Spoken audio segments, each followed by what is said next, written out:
Hello student, welcome to creative club. Student video लेकर आए वो क्लास 10th और 12th जिनके बोर्ड के एग्जाम स्टार्ट हो रहे हैं उनके लिए वीडियो है, काफ़ी इंपॉर्टेंट है और इसमें छोटी छोटी डिटेल मैं आपको बताऊंगा जो काफ़ी बच्चों को पता है, काफ़ी बच्चों को नहीं पता।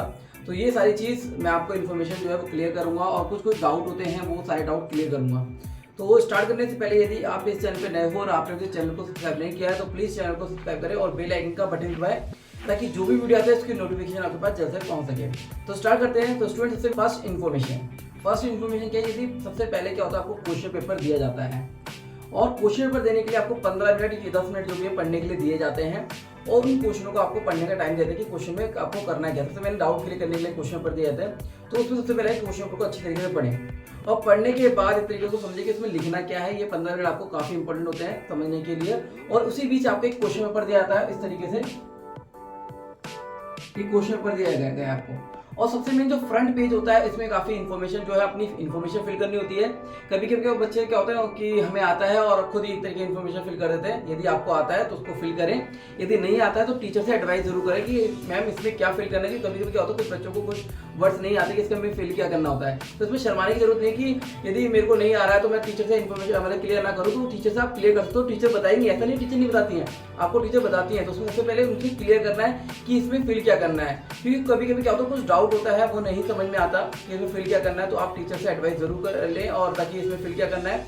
और उसके बाद आपको यदि क्वेश्चन पर आपको स्टार्ट करना है तो सबसे मेन क्या है, आपको एक चीज याद रखनी है। पहला क्वेश्चन नंबर बहुत ही इंपॉर्टेंट है। कुछ बच्चे क्वेश्चन नंबर मतलब यहाँ डाल देते हैं छोटा सा और आंसर लिख देते हैं। कुछ बच्चे तो क्वेश्चन आंसर भी लिखते हैं, सिर्फ क्वेश्चन नंबर 1 डाल के उसका आंसर लिखना शुरू कर देते हैं। तो सबसे पहले करना है कि आपको आंसर नंबर इतना बड़ा आपको लिखना है और नंबर 1 जो डालोगे हेडिंग जो नंबरिंग है वो भी बड़ा बड़ा डालना है, क्योंकि ताकि टीचर को समझ में आए कि आपने किस क्वेश्चन का आंसर जो है इसमें अटेम्प्ट किया है। तो ये आपको नंबरिंग जो है बहुत अच्छी लिखनी है। और सबसे मेन स्टार्ट करने का मतलब क्या है, एक लाइन आप यहाँ पर ड्रॉ करें और हो सके ये भी मैथ्स का पेपर है, साइंस का पेपर है, यदि आपको कुछ रफ वर्क करना है तो आप यहाँ पर भी लाइन ड्रॉ कर सकते हैं। तो सबसे पहले कि यहाँ पर लाइन ड्रॉ करें। लाइन ड्रॉ करने के बाद जो यहाँ पर फर्स्ट जो है आपको स्टार्ट करना है आंसर यहाँ से। तो ये आंसर स्टार्ट करने का तरीका है। आपको क्वेश्चन नंबर आप यहाँ क्वेश्चन नंबर 1 डाल सकते हैं और आंसर यहाँ पर 1 डालकर आप स्टार्ट कर सकते हैं। यदि आपको आंसर 1 यहाँ नहीं लिखना है तो आप आंसर 1 यहाँ बड़ा बड़ा लिखकर 1 इस तरीके से आप स्टार्ट कर सकते हैं। तो ये सेकंड इंफॉर्मेशन हुई। दूसरा, यदि आप कुछ शब्द लिख रहे हैं या वर्ड्स लिख रहे हैं तो उनमें स्पेस देना बहुत जरूरी है। तो सबसे पहले देखिए यहाँ पर स्पेस, जैसे कि मैं आपको बताता हूँ, ये आपने वर्ड लिखा फिर स्पेस देकर आपने यहाँ वर्ड लिखा, फिर यहाँ पर वर्ड लिखा, यहाँ पर वर्ड लिखा, यहाँ पर वर्ड लिखा। तो ऐसे स्पेस देख लेना ताकि टीचर को समझ में आए। गवर्नमेंट की शीट है मानते हैं, मगर आपको बर्बाद नहीं करनी क्योंकि शीट बहुत इंपॉर्टेंट है आपके लिए। तो ये आप शीट बर्बाद करते रहे, काटे और दूसरी शीट ले, ऐसा ना करें। आप एक ही शीट में एक तरीके से कोशिश करें, दूसरी शीट तो मिलती है। यदि आपकी एक फेल हो चुकी है, भर चुकी है, तो दूसरी भी आप ले सकते हैं। सबसे मेन कि आपको लिखना आपको स्पेस देकर है खुला खुला।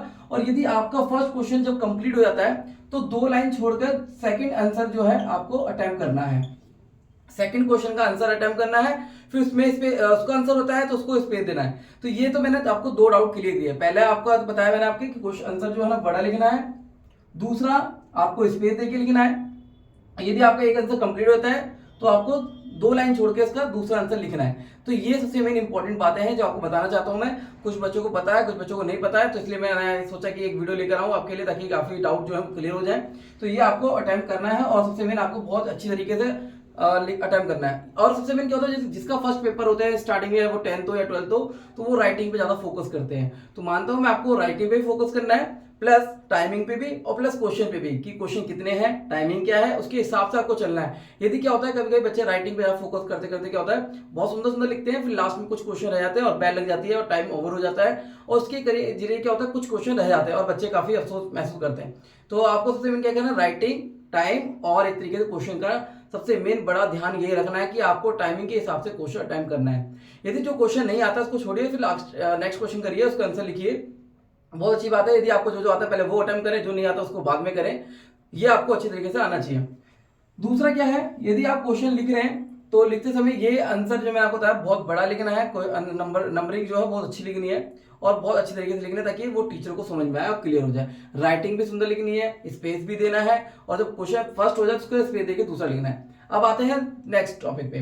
तो सबसे मेन क्या मान लो लॉन्ग क्वेश्चन आता है, कभी कभी शॉर्ट क्वेश्चन तो हम लिख देते हैं। जब भी लॉन्ग क्वेश्चन आता है यदि इसमें हेडिंग है तो हेडिंग डाल के आप, जैसे पॉलिटिकल साइंस है, हिस्ट्री है, यदि हेडिंग डाल के लिखना चाहते हैं और या वो इंग्लिश है या कोई भी सब्जेक्ट का टॉपिक आ रहे हैं, उसमें पॉइंट्स है, पॉइंट में टॉपिक दे रखे हैं, उनको अंडरलाइन करें और टॉपिक के बेस पर उसको लिखने की कोशिश करें। क्योंकि क्या होता है, टॉपिक मतलब पॉइंट लिखा आपने और फिर उसको एक्सप्लेन किया तो टीचर पे काफी एक तरीके इंप्रेस जो वो अच्छा जाता है और टीचर अच्छे तरीके पेपर चेक करते मतलब करने में एक तरीके काफी हेल्प होती है टीचर की। और सबसे मेन क्या है, मान लो हेडिंग फर्स्ट डाली आपने और उसका आंसर जो है डॉट डाला और यहाँ से स्टार्ट कर दिया, सेकंड हेड डाली फिर उसको डॉट डाला फिर उसके हेड स्टार्ट कर दिया, ये आपकी एक इन्फॉर्मेशन, ये मतलब डाउट था वो क्लियर हो गया।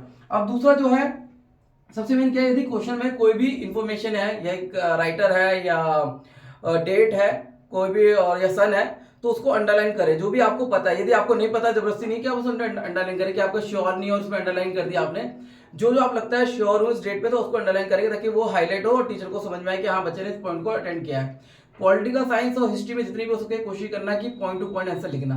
ये छोटी छोटी इन्फॉर्मेशन काफी इंपॉर्टेंट होती है आपके लिए और ये मैं बताने का कोशिश कर रहा हूँ ताकि आपको ये समझ में आए कि फर्स्ट पेपर आपका स्टार्ट होने वाले हैं, किसी के 15 से हैं, किसी के 19 से हैं, तो ये मैं आपको एक तरीके से इन्फॉर्मेशन बता रहा हूँ ताकि आपके जो डाउट है वो छोटे छोटे क्लियर हो जाए। बस ये चीज 3-4 चीजों पर आपको ध्यान रखना है ताकि आपके पेपर अच्छा जाए और काफी अच्छा जाए और आपको एक तरीके टीचर को चेक करने में टीचर को भी इजी रहे और पेपर आपको बर्बाद नहीं करना है। पेपर में अच्छी तरीके से आपको लिखना है और सुंदर सुंदर राइटिंग में लिखना है और टाइमिंग का भी ध्यान रखना है। तो ये इन्फॉर्मेशन मेरे को आपको बतानी थी, तो उम्मीद करता हूँ वीडियो अच्छी लगी उसको लाइक और शेयर करें। धन्यवाद।